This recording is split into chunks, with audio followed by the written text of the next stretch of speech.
The passage I'll be reading from today is from the Gospel of John, chapter 19, verses 1 to 37. Then Pilate took Jesus and flogged him, and the soldiers twisted together a crown of thorns and put it on his head and arrayed him in a purple robe. They came up to him, saying, "Hail, King of the Jews!" and struck him with their hands. Pilate went out again and said to them, "See, I'm bringing him out to you, that you may know that I find no guilt in him." So Jesus came out wearing the crown of thorns and the purple robe. Pilate said to them, "Behold the man." When the chief priests and the officers saw him, they cried out, "Crucify him! Crucify him!" Pilate said to them, "Take him yourselves and crucify him, for I find no guilt in him." The Jews answered him, "We have a law, and according to that law he ought to die because he has made himself the Son of God." When Pilate heard this statement, he was even more afraid. He entered his headquarters again and said to Jesus, "Where are you from?" But Jesus gave him no answer. So Pilate said to him, "You will not speak to me? Do you not know that I have the authority to release you and authority to crucify you?" Jesus answered him, "You would have no authority over me at all, unless it had been given to you from above. Therefore he who delivered me over to you has the greater sin." From then on, Pilate sought to release him, but the Jews cried out, "If you release this man, you are not Caesar's friend. Everyone who makes himself a king opposes Caesar." So when Pilate heard these words, he brought Jesus out and sat down on the judgment seat at a place called the Stone Pavement, and in Aramaic, Gabbatha.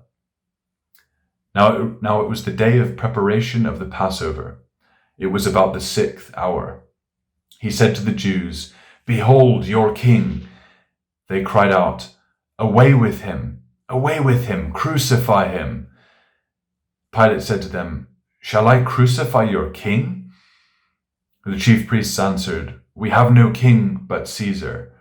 So he delivered him over to them to be crucified. So they took Jesus, and he went out, bearing his own cross, to the place called the Place of the Skull, which in Aramaic is called Golgotha. There they crucified him, and with him 2 others, one on either side, and Jesus between them. Pilate also wrote an inscription and put it on the cross. It read, "Jesus of Nazareth, the King of the Jews." Many of the Jews read this inscription, for the place where Jesus was crucified was near the city, and it was written in Aramaic, in Latin, and in Greek. So the chief priests of the Jews said to Pilate, "Do not write the King of the Jews, but rather, 'This man said, I am the King of the Jews.'" Pilate answered, "What I have written, I have written." When the soldiers had crucified Jesus, they took his garments and divided them into 4 parts, 1 part for each soldier, also his tunic. But the tunic was seamless, woven in one piece from top to bottom. So they said to one another, "Let us not tear it, but cast lots for it, to see whose it shall be." This was to fulfill the scripture which says, "They divided my garments among them, and for my clothing they cast lots." So the soldiers did these things. But standing by the cross of Jesus were his mother and his mother's sister, Mary, the wife of Clopas, and Mary Magdalene. When Jesus saw his mother and the disciple whom he loved standing nearby, he said to his mother, "Woman, behold your son." And he said to the disciple, "Behold your mother." And from that hour the disciple took her into his own home. After this, Jesus, knowing that it all was now finished, said, to fulfill the scripture, "I thirst." A jar full of sour wine stood there. So they put out a sponge full of the sour wine on a hyssop branch and held it to his mouth. When Jesus had received the sour wine, he said, "It is finished." And he bowed his head and gave up his spirit. Since it was the day of preparation, and so that bodies would not remain on the cross on the Sabbath, for Sabbath was a high day, the Jews asked Pilate that their legs might be broken and that they might be taken away. So the soldiers who came and broke the legs of the first and of the other who had been crucified with him. But when they came to Jesus and saw that he was already dead, they did not break his legs.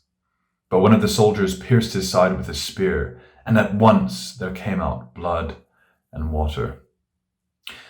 He who saw it has borne witness. His testimony is true, and he knows what he is telling, that he is telling the truth, that you also may believe. For these things took place that the scripture might be fulfilled. Not one of his bones will be broken. And again, another scripture says, they will look on him whom they have pierced.